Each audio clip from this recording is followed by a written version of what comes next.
ఈరోజు మనం ఆరోగ్యవంతమైన సంతానం కలిగేందుకు ఆయుర్వేదంలో ఉన్న విషయాల్ని మాట్లాడుకుందాం. ప్రతి ఒక్కరూ ఆరోగ్యవంతమైన సంతానాన్ని కలగాలని కోరుకుంటుంటారు. అయితే కొంతమందికి పిల్లలు అనారోగ్యంతో పుడుతూ ఉంటారు. దీని కారణాలు ఏమిటో వివరిస్తారండి? ఆరోగ్యవంతమైన సంతానం కలగాలంటే ఏంటంటే ఆయుర్వేదంలో 4 అంశాల గురించి చెప్తూ ఉంటాం అనమాట. ఋతు, క్షేత్ర, అంబు, బీజ అని చెప్పి. అంటే ఏమేంటంటే ఒక స్త్రీకి ప్రతి నెల కరెక్ట్గా నెలసరి వస్తుంది అంటే అర్థం ఏంటంటే తన హార్మోన్లన్నీ చాలా బాగా పనిచేస్తున్నాయి అని చెప్పి. ఎప్పుడైతే హార్మోన్లు చక్కగా పనిచేస్తాయో అప్పుడు ఈ కడుపులో ఉన్నటువంటి పిండం చక్కగా ఎదిగి చక్కటి ఆరోగ్యవంతమైన సంతానం కలగడానికి అవకాశం ఉంటుంది.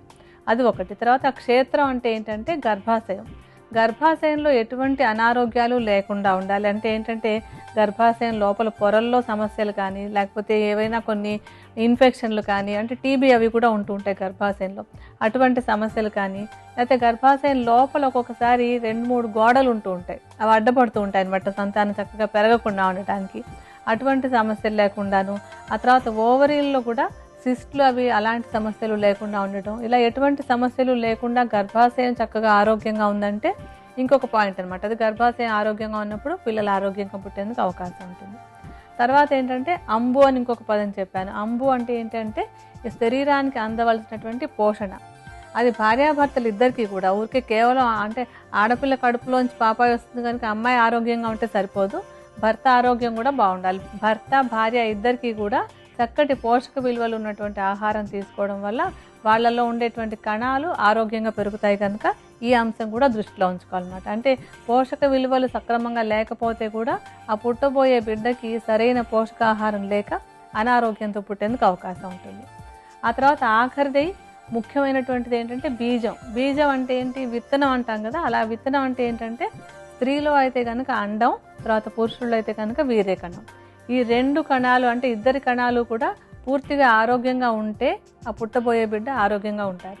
అలా కాకుండా అండంలో కానీ లేకపోతే ఈ వీర్యకణంలో కానీ ఏవైనా అనారోగ్యాలు ఉన్నాయంటే కనుక అవి ఆ జీన్స్లోంచి తర్వాత పిల్లలకు వచ్చి అనారోగ్యాలతో పుట్టేందుకు అవకాశం ఉంటుంది. స్త్రీల విషయంలో ఏంటంటే గర్భధారణ చేసుకోవాలి అని ఒక ప్లాన్ అనుకున్న తర్వాత దానికి ముందు కనీసం 3 నుంచి 6 నెలల పాటు ఇప్పుడు చెప్పే సూచనలు కనుక పాటించినట్టయితే వాళ్ళకి ఆరోగ్యవంతమైన సంతానం కలగడానికి అవకాశం ఉంటుంది. అందులో ముఖ్యంగా ఏంటంటే కొంచెం పీరియడ్స్ అవి సక్రమంగా రాకపోతూ ఉన్నట్టయితే కనుక దాన్ని కరెక్ట్గా వచ్చేందుకు ఏమేం కావాలో ఒకసారి డాక్టర్తో మాట్లాడి చూపించుకొని ఏవైనా సమస్యలు ఉంటే కనుక ఆ సమస్యలకి వైద్యం చేయించుకుని ఆ తర్వాత సంతానం కోసం ప్రయత్నించాలి. సంతానం కలిగిన తర్వాత అయ్యో ఈ ప్రాబ్లం వల్ల ఇలా అయింది అనుకోవాల్సిన అవసరం లేకుండా ఉంటుందన్నమాట. అంటే నెలసరి కరెక్ట్గా రావటం లేదు అంటే ఒకసారి డాక్టర్తో మాట్లాడి ఎందుకు రావటం లేదు, ఏం చేయాలని తెలుసుకోవాలి. అలాగే ఓవేరియన్ సిస్ట్లు ఉన్నాయనుకోండి, ఆ సిస్ట్లు ఉన్న వాళ్ళకు కూడా గర్భం రావడానికి ప్రాబ్లం అవుతుంది, ఆ వచ్చినటువంటి గర్భం నిలవడానికి కూడా ప్రాబ్లం అవుతుంది.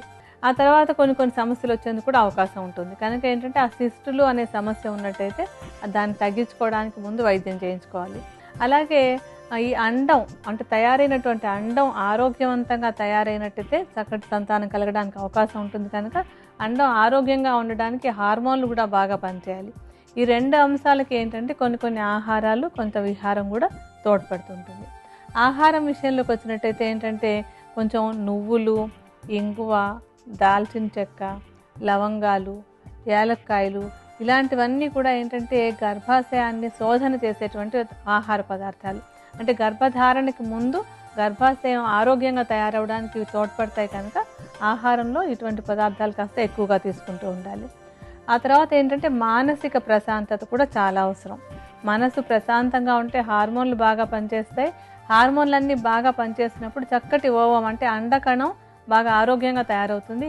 ఈ అండకణమే రేపొద్దున పాపాయి ఆరోగ్యానికైనా అనారోగ్యానికైనా కారణం. అందులోనే ఉంటుంది మొత్తం. ఒక చిప్ అని అంటాం కదా మనం కంప్యూటర్లో వాటిలో కూడా, అటువంటి చిప్ అందులో ఉంటుంది కనుక దాన్ని బాగా ఉంచుకోవడం కోసం మానసిక ప్రశాంతత కూడా చాలా బాగా ఉపయోగపడుతుంది. అంటే ఈ సూచనలన్నీ స్త్రీ కోసం చెప్పేటువంటిది. అలాగే భర్త కూడా కొన్ని అంశాలను పాటించాలి. కానీ ఆవిడే కదా ఆవిడ చూసుకుంటుందిలే అనుకుంటే సరిపోదన్నమాట. అంటే ఏంటంటే భర్త విషయంలో కూడా కొన్ని హార్మోన్ల విషయాల్లోనూ తర్వాత వీర్యకణం విషయంలోనూ కూడా కొన్ని శ్రద్ధలు తీసుకోవాలి. ఒక వీర్యకణం తయారవ్వాలంటే సుమారుగా 6 నెలల సమయం పడుతుంది. ఒక ఆరోగ్యకరమైన వీర్యకణం తయారైన తర్వాతనే గర్భధారణకు ప్రయత్నం చేస్తే మంచిది. కనుక పిల్లలు కావాలి అని అనుకున్నప్పుడు కనీసం 6 నెలల పాటు కొన్ని సూచనలు అవన్నీ పాటిస్తూ ఉంటే చక్కటి ఆరోగ్యవంతమైన వీర్య కణాలు తయారై ఆరోగ్యవంతమైన సంతానం కలగడానికి అవకాశం ఉంటుంది.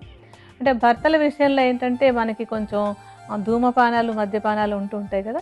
ఈ ధూమపానం మద్యపానం కూడా వీర్యకణం యొక్క ఆరోగ్యం మీద ప్రభావం చూపిస్తుంది కనుక కనీసం 6 నెలల పాటైనా చక్కటి సంతానం కోసం, ఒక మంచి తండ్రిగా ఉండడం కోసం అని చెప్పి ఈ విషయంలో కొంచెం జాగ్రత్త తీసుకుని కొన్నాళ్ల పాటు మద్యపానం ధూమపానం రెండింటిని వదిలేసినట్టయితే కనుక చక్కటి వీర్యకణాలు తయారయ్యేందుకు సహాయపడుతుంది. ఆ తర్వాత ఏంటంటే ఇంకొకటి వ్యాయామం.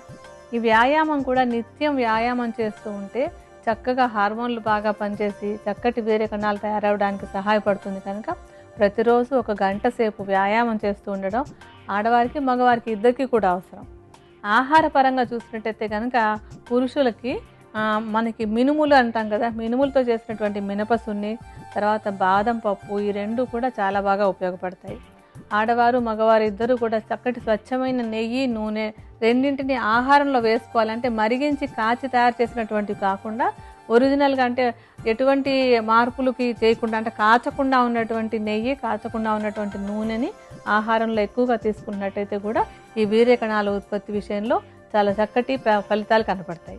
ఆరోగ్యవంతమైన సంతానాన్ని పొందేందుకు ఆయుర్వేద ఔషధాన్ని ఏ విధంగా తయారు చేసుకోవాలో వివరిస్తారండి? అలాగేనమ్మా. ఇప్పుడు మనం తయారు చేసుకోబోయేటువంటి ఔషధంలో మొట్టమొదటి తీసుకునేటువంటి మూలిక అశ్వగంధ. అశ్వగంధ ఒక మంచి రసాయనం అని మనం చాలాసార్లు చెప్పుకుంటూ వచ్చాం ఈ కార్యక్రమంలో. ఈ అశ్వగంధ ఏంటంటే రసాయనం అన్నప్పుడు శరీరంలో ఉన్నటువంటి అన్ని కణాలు చక్కగా పనిచేసేలాగా సహాయపడుతుంది అన్నమాట. అంటే అండకణం కానీ వీర్యకణం కానీ 2 కూడా చక్కగా ఆరోగ్యంగా తయారవడానికి ఈ అశ్వగంధ బాగా తోడ్పడుతుంది. అశ్వగంధ చూర్ణాన్ని సుమారుగా 50 గ్రాముల పరిమాణంలో తీసుకోండి. ఇప్పుడు కొద్దిపాటి ఔషధానికి కాస్తంత చూర్ణాన్ని తీసి విడిగా ఉంచి చూపిస్తాను. ఈ ఔషధానికి మనం తర్వాత తీసుకోవాల్సినటువంటిది ఏంటంటే శతావరి. శతావరి కూడా చాలా చక్కటి రసాయనంగా పనిచేసేటువంటి ఔషధం. అలాగే చక్కటి సంతానం కలగడానికి కావాల్సినటువంటి కణాలు తయారవడంలో కూడా ఈ శతావరి చాలా బాగా తోడ్పడుతుంది అన్నమాట. ఈ శతావరిని కూడా చక్కగా మెత్తటి చూర్ణం చేసి ఉంచుకోండి. ఈ చూర్ణాన్ని కూడా 50 గ్రాముల పరిమాణంలో తీసుకోవాలి. ఇది మీకు చూపించడం కోసం కాస్తంత చూర్ణాన్ని తీసి ఇందాకటి అశ్వగంధ చూర్ణంతో కలుపుతాను. ఇప్పుడు ఈ ఔషధాలు ఏంటంటే భర్త భార్య ఇద్దరి కోసం అని చెప్పి చెప్తున్నాను కదా. భర్తలకు మాత్రం ఈ శతావరి అశ్వగంధ 2 కలిపితే సరిపోతుంది. ఈ రెండింటిని కలిపి ఈ మిశ్రమాన్ని ఒక సీసాలో పోసి భద్రపరచుకోవాలి. ఈ భద్రపరచుకున్నటువంటి ఔషధాన్ని 6 నెలల ముందు నుంచి ప్రతిరోజు ఉదయము సాయంత్రము 1 చెంచాడు చూర్ణాన్ని కొంచెం గోరువెచ్చటి పాలతో కలుపుకుని ఉదయం సాయంత్రం తీసుకుంటూ ఉండాలి. ఇలా తీసుకుంటున్నట్టయితే కనుక ఆరోగ్యవంతమైన వీర్యకణాలు పుట్టడానికి సహాయపడుతుంది. అయితే ఇప్పుడు స్త్రీలు అంటే భార్యకి కోసం చెప్పేటువంటి మందుల్లో ఇంకా ఏమేమి మూలికలు కలపాలో చెప్తాను. అంటే భార్య వాడేటువంటి మందులో కూడా ఈ శతావరి అశ్వగంధ ఉంటుంది. ఆ తర్వాత మనం తీసుకోవాల్సినటువంటి మరొక మూలిక ఏంటంటే అది విదారి కంద. ఈ విదారి కందను కూడా చక్కగా నీడలో ఎండపెట్టి దాన్ని చూర్ణంలాగా చేసుకోవాలి. ఈ చూర్ణాన్ని కూడా 50 గ్రాముల పరిమాణంలోనే తీసుకోవాలి. ఇప్పుడు కొంచెం ఔషధం తయారు చేసుకోవడానికి కాస్తంత చూర్ణాన్ని వేసి మీకు చూపిస్తాను. ఆ తర్వాత మనం తీసుకునేది యష్టి మధు. యష్టి మధు కూడా కణాలు ఆరోగ్యంగా పుట్టడానికి బాగా ఉపయోగపడుతుంది. అలాగే ఔషధాల మిశ్రమం ఏంటంటే ఒకవేళ శరీరంలో ఏ కారణంగానైనా కొంచెం మార్పులు వచ్చి సక్రమంగా కణాలు పుట్టకపోతుంటే ఆ మార్పుల్ని కరెక్ట్ చేయడానికి కూడా పనికొస్తూ ఉంటాయి అన్నమాట. ఈ చూర్ణాన్ని కూడా ఒక 50 గ్రాముల పరిమాణంలోనే తీసుకోండి. ఇప్పుడు కొద్దిపాటి ఔషధానికి కాస్తంత చూర్ణం కలిపి మీకు చూపెడతాను. ఇప్పుడు భార్య వాడవలసినటువంటి ఔషధానికి కావాల్సిన మూలికలన్నీ కూడా సిద్ధమయ్యాయి. వీటన్నింటిని ఇప్పుడు బాగా కలుపుతాను.